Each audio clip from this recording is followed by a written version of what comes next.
ερώτημα που βασανίζει τον άνθρωπο εδώ και πολλούς αιώνες είναι η φύση αυτού που ονομάζουμε πραγματικότητα. Είναι αληθινό και υπάρχον ό,τι αντιλαμβάνονται οι αισθήσεις μας ή ένα μάτριξ, δηλαδή μία πλαστή εικόνα που δημιουργεί ανθρώπινη φυσιολογία μέσω του εγκεφάλου και των αισθητηρίων οργάνων? Η απάντηση στο ερώτημα αυτό καθορίζει ουσιαστικά τη σημασία των όρων ύλη, χρόνος και χώρος, οι οποίοι χαρακτηρίζουν την ποιότητα και τις αξιακές προτεραιότητες ενός πολιτισμού. Στο θέμα αυτό είχαν πάρει θέση τόσο η φιλοσοφία όσο και η θεολογία. Ο Δημόκριτος δίδασκε ότι υπάρχουν δύο μορφές γνώσης, μία γνήσια και η άλλη νόθα. Στην νόθα ανήκουν η όραση, η ακοή, η οσμή, η γεύση και η αφή. Η άλλη μορφή γνώσης αποκτάται μέσω του νου και είναι γνήσια. Στο επίπεδο της θεολογίας, ο ομότιμος καθηγητής της Θεολογικής Σχολής του Πανεπιστημίου Αθηνών, Ηλίας Οικονόμου, στο βιβλίο του «Θεολογική Οικολογία» αναφέρει: «Ο άκτιστος Θεός βουλήθηκε και η βούλησή του υλοποιήθηκε σε αισθητή και μη αισθητή κτήση». Έτσι υπάρχουν οι εξής πραγματικότητες: η πραγματικότητα του άκτιστου τριαδικού Θεού και η πραγματικότητα της κτήσεως ως αποτέλεσμα της Θείας Βουλήσεως, η οποία υποδιαιρείται σε πρώτον μη αισθητή κτήση αθέατου μεγαλείου, δεύτερον σε αισθητή κτήση τεραστίας διαστάσεως, εκτάσεως, όγκου, ποικιλίας και δυνάμεως, και τέλος τρίτον σε μεικτή, από αισθητό και μη αισθητό στοιχείο κτήση.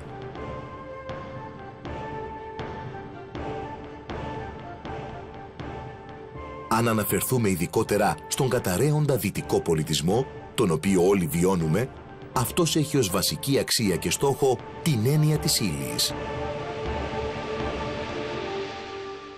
Η ύλη για τη σημερινή επιστημονική, κοινωνική και θεολογική δομή αποτελεί ένα αντικειμενικό γεγονός του οποίου την ύπαρξη κανένας δεν μπορεί να αμφισβητήσει.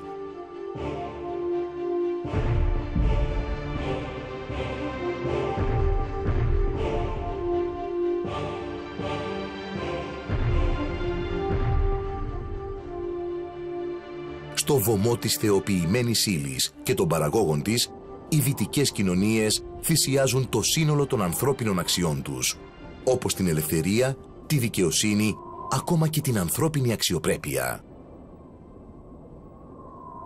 Όλα αυτά μέχρι χθες. Σήμερα η σύγχρονη επιστήμη μέσω της αποδεικτικής πειραματικής διαδικασίας έχει καταλήξει σε εντελώς διαφορετικά συμπεράσματα για το τι είναι η ύλη και η παραγόμενη από αυτήν υλική πραγματικότητα. Για τη σύγχρονη επιστημονική σκέψη, η αισθητή πραγματικότητα σε οποιοδήποτε επίπεδο αποτελεί ένα μάτριξ. Δηλαδή μια ψεύτικη εικόνα, την οποία δημιουργεί η ανθρώπινη φυσιολογία μέσω των εγκεφαλικών διαδικασιών.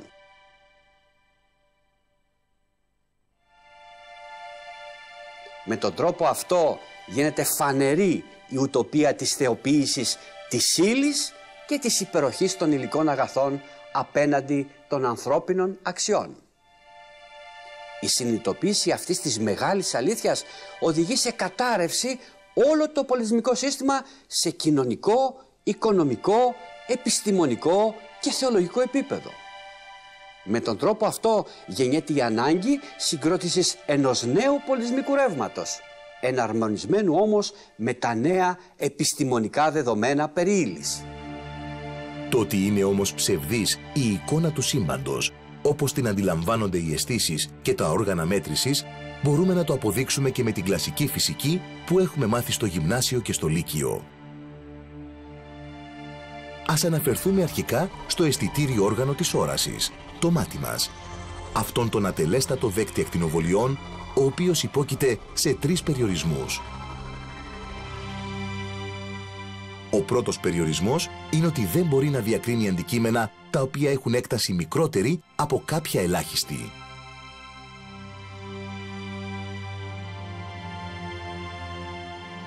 Ο δεύτερος περιορισμός συνίσταται στο ότι δεν μπορεί να διακρίνει ως ανεξάρτητα δύο αντικείμενα τα οποία βρίσκονται πάρα πολύ κοντά το ένα στο άλλο. Δηλαδή, όταν έχουν μεταξύ τους μία απόσταση μικρότερη από μία ελάχιστη.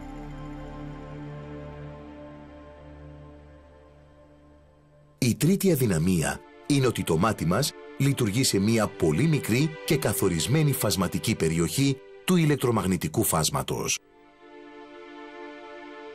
Βλέπουμε πάρα πολύ καλά το πράσινο και το κίτρινο. Δεν βλέπουμε όμως το υπεριώδες ούτε το υπέρυθρο.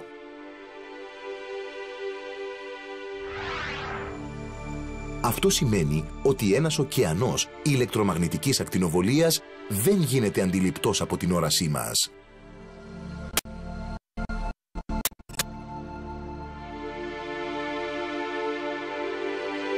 Το μάτι μας δεν μπορεί να διακρίνει αντικείμενα τα οποία έχουν διάμετρο μικρότερη από μία ελάχιστη.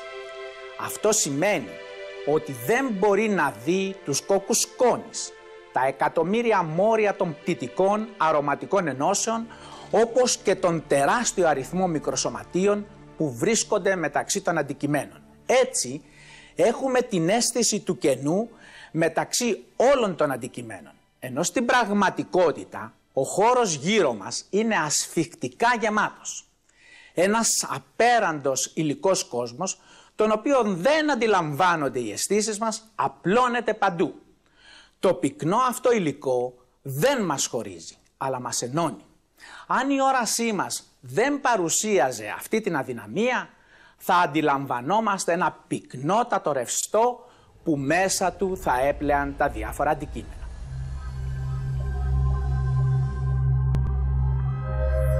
Το ότι η διακριτική ικανότητα του ματιού μας είναι πάρα πολύ μικρή, σημαίνει ότι όταν δύο αντικείμενα είναι πάρα πολύ κοντά το ένα στο άλλο, δεν μπορεί το μάτι μας να τα δει σαν δύο και τα αντιλαμβάνεται σαν ένα.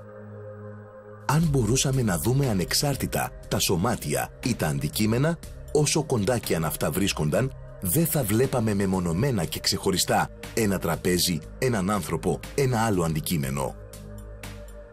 Θα μπορούσαμε να δούμε τα μόρια τους σαν ανεξάρτητα μεταξύ τους.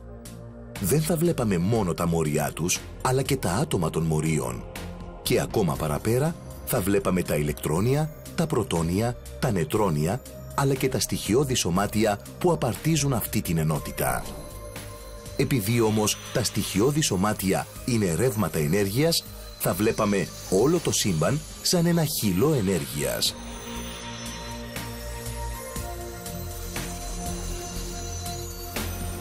Τίποτα δεν θα διακρινόταν από το άλλο, γιατί τα στοιχειώδη σωμάτια που φτιάχνουν ένα τραπέζι είναι ομοειδή με τα στοιχειώδη σωμάτια που φτιάχνουν όλα τα άλλα αντικείμενα.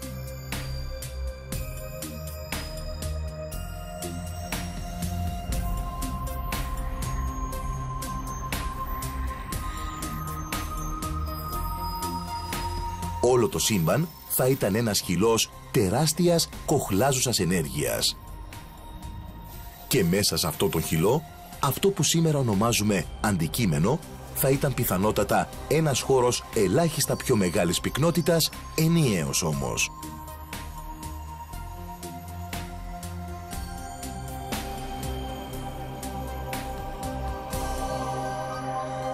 Μετά από όλες αυτές τις νέες ιδέες της σύγχρονης φυσικής, το ερώτημα είναι: τι είναι στην πραγματικότητα αυτό που εμείς οι απλοί άνθρωποι αντιλαμβανόμαστε σαν ύλη? Ας δούμε τι αναφέρει ο Τσάρλς Μιούζες στο βιβλίο του «Συνείδηση και πραγματικότητα» πάνω σε αυτό το θέμα. Ένα δέντρο, ένα τραπέζι, ένα σύννεφο, μια πέτρα. Όλα αυτά διαλύονται από την επιστήμη του 20ου αιώνα σε κάτι που συνίσταται από το ίδιο ακριβώς υλικό. Αυτό το κάτι είναι ένα συνονθήλευμα στροβιλιζόμενων σωματιδίων που υπακούουν στους νόμους της κβαντικής φυσικής. Όλα τα αντικείμενα του κόσμου είναι τρισδιάστατες εικόνες που σχηματίζονται με ηλεκτρομαγνητικό τρόπο. Αυτή είναι σήμερα η έννοια της ύλης στη σύγχρονη φυσική.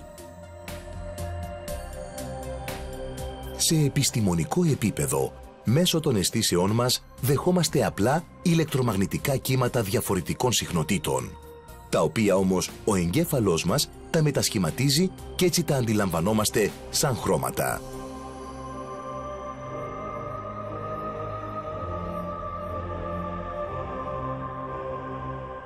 Ομοίως δεχόμαστε κύματα πίεσης, αλλά τα συγκεκριμενοποιούμε ως λέξεις.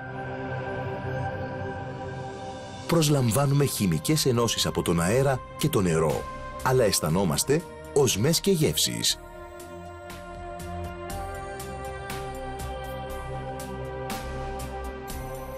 Όλα αυτά, τα χρώματα, οι ήχοι, οι οσμές, οι γεύσεις, δεν υπάρχουν αφεαυτά, αλλά δημιουργούνται νοητικά στον εγκέφαλο μέσα από μία επεξεργασία.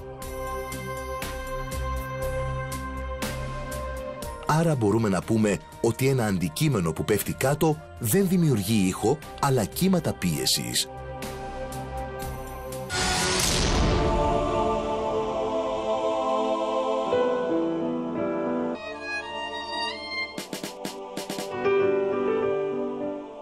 Ο ήχος δημιουργείται μόνον όταν τα κύματα πίεσης μετασχηματιστούν από έναν ζωντανό οργανισμό.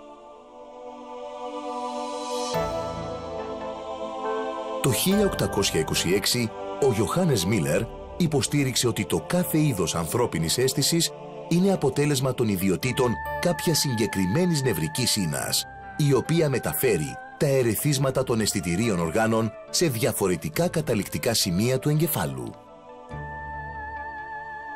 Με τον τρόπο αυτό, για κάθε αίσθηση έχουμε αρχικά το όργανο που λαμβάνει πληροφορίες από τον έξω κόσμο μέσω κάποιων κυτάρων που ονομάζονται αισθητική υποδοχής.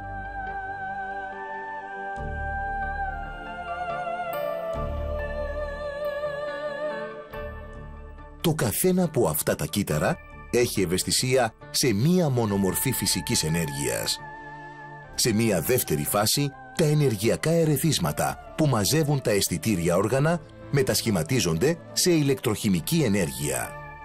Η ενέργεια αυτή στη συνέχεια μετατρέπεται σε ένα νευρικό ενεργειακό σήμα που μέσω των νευρώνων μεταφέρεται στον εγκέφαλο.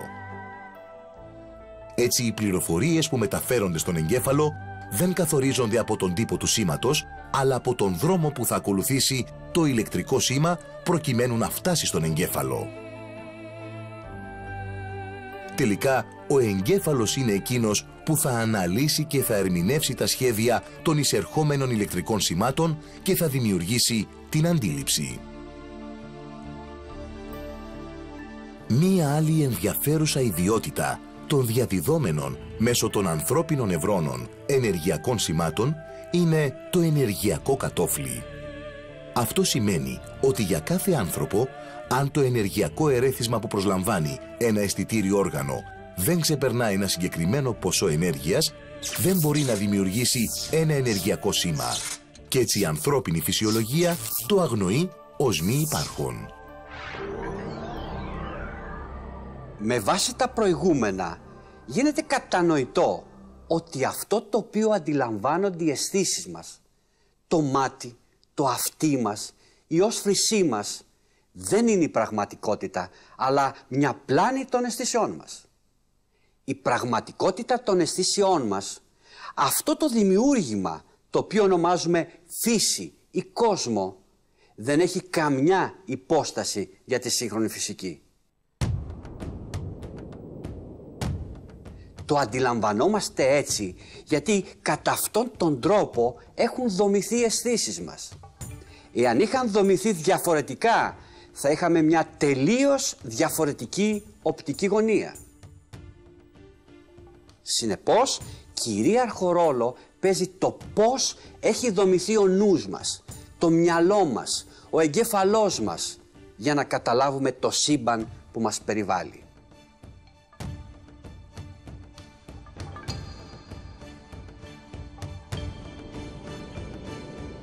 Ας δούμε όμως μερικά παραδείγματα τα οποία πιστοποιούν όλα τα προηγούμενα. Στις θερμές περιοχές παρατηρείται ένα παράξενο φαινόμενο. Ο αντικατοπτρισμός. Το φαινόμενο αυτό μας κάνει να βλέπουμε αντικείμενα που δεν υπάρχουν, θεωρώντας μάλιστα ότι βρίσκονται πολύ κοντά μας. Έτσι, πολλοί ταξιδιώτες μέσα στην έρημο, κουρασμένοι, βλέπουν στο βάθος του ορίζοντα μία όαση και νερά να κυλάνε.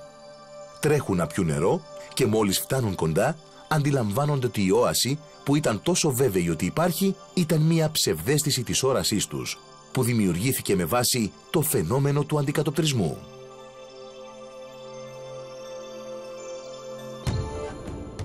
Θα πρέπει να πούμε ότι υπάρχει μία σημαντική διάκριση μεταξύ οπτικής ψευδαίσθησης και οφθαλμαπάτης. Η οπτική ψευδαίσθηση συντελείται στον εξωτερικό κόσμο, ενώ η οφθαλμαπάτη συντελείται μέσα στο μυαλό μας. Η πρώτη έχει να κάνει με τις φυσικές ιδιότητες του φωτός, ενώ η δεύτερη είναι μία κατασκευή του εγκεφάλου.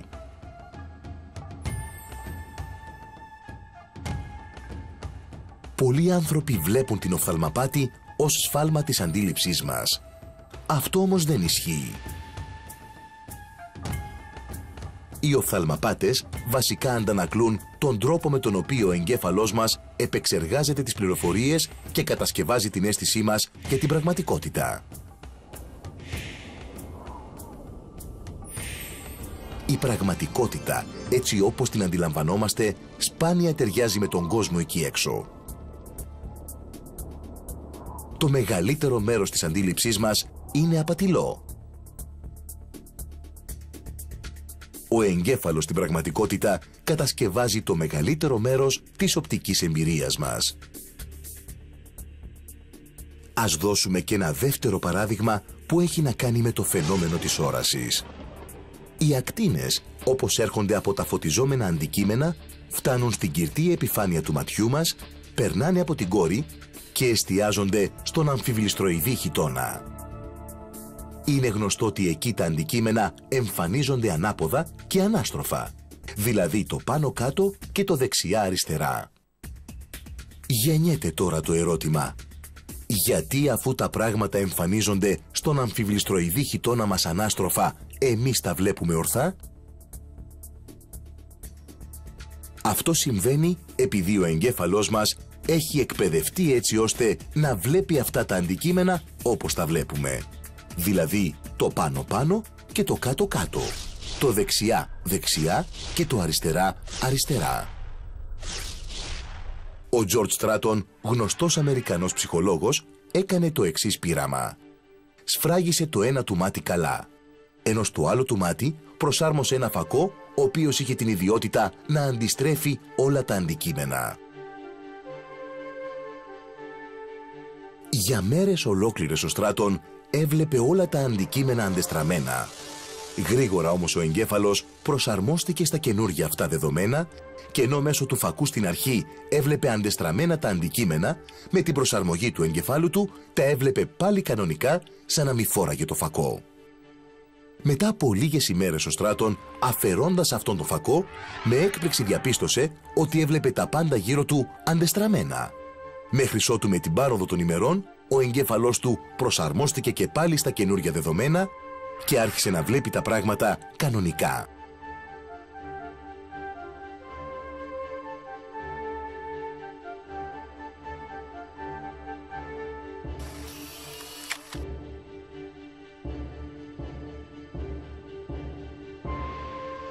Αυτό αποδεικνύει ότι το μάτι μας δεν βλέπει ακριβώς αυτό το οποίο συμβαίνει, αλλά βλέπει αυτό που ο εγκέφαλός μας το διατάζει να βλέπει.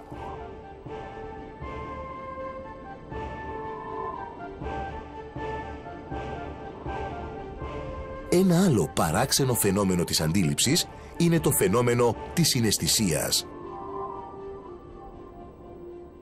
Ερευνητές από το Πανεπιστήμιο του Κέμπριτζ πειραματίστηκαν πάνω σε ανθρώπους που πραγματικά παρουσίαζαν μια περίεργη ιδιομορφία. Ένα μεγάλο μέρος των οπτικών νευρώνων τους, αντί να καταλήγει στο οπτικό κέντρο του εγκεφάλου, είχε εγκατασταθεί στο ακουστικό κέντρο. Και αντιστρόφως, ένα μεγάλο μέρος των ακουστικών νευρώνων, αντί να καταλήγουν στο ακουστικό κέντρο, βρισκόταν στο οπτικό κέντρο.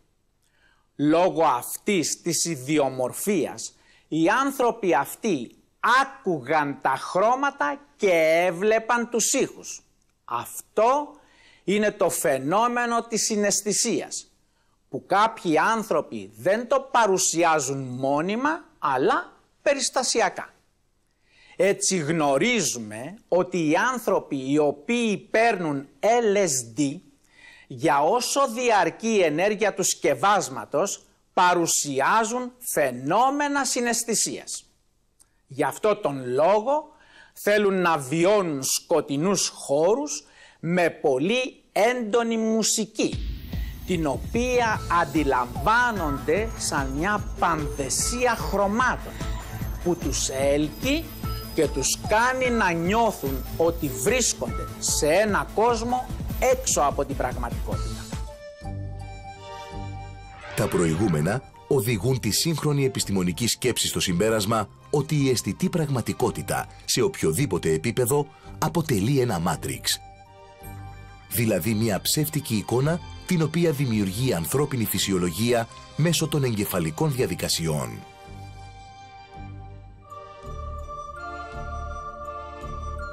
Στην πραγματικότητα, τα πάντα μέσα στο σύμπαν είναι ενιαία. Εκεί έξω στο συμπαντικό χώρο δεν υπάρχει η έννοια της διαίρεσης, της ατομικότητας, του εγώ και του έχω. Όλα είναι ένα. Κάθε δράση σε κάποιο σημείο του χώρου επηρεάζει το σύνολο του χώρου. Αλλά και κάθε δράση έχει σαν αποτέλεσμα μία ίση αντίδραση.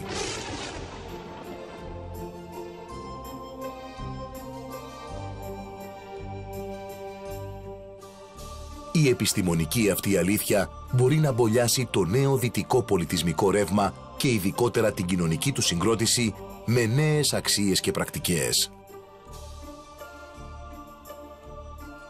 Ο άνθρωπος ως ύλη αποτελεί και αυτός συστατικό της ενιαίας και αδιατάρακτης συμπαντικής πραγματικότητας. Η έννοια της ατομικότητας, του εγώ και του έχω, δεν αποτελούν παραπλαστές εικόνες των ανθρώπινων αισθήσεων. Κάθε κακή δράση του ανθρώπου πάνω σε κάποιον άλλο άνθρωπο ή ακόμα πάνω στη φύση έχει επίδραση στο σύνολο της δημιουργίας, άρα και στον ίδιο τον άνθρωπο που την προκάλεσε. Το γεγονός αυτό μας οδηγεί στη συνειδητοποίηση μιας μεγάλης κοινωνικής αλήθειας που θα πρέπει να χαρακτηρίζει το νέο πολιτισμικό ρεύμα. Η αγάπη, η ελευθερία, η αλληλεγγύη, η ισότητα και η δικαιοσύνη δεν είναι πράξεις παραχώρησης προς τους άλλους ανθρώπους. Είναι μια επιβεβλημένη κοσμική ιδιότητα. Μια πράξη αυτοσυντήρησης που διασφαλίζει σε εμάς τους ίδιους, τα παιδιά και τα εγγόνια μας, την αδιατάρακτη και ευτυχή ύπαρξή μας μέσα στη συμπαντική ενότητα.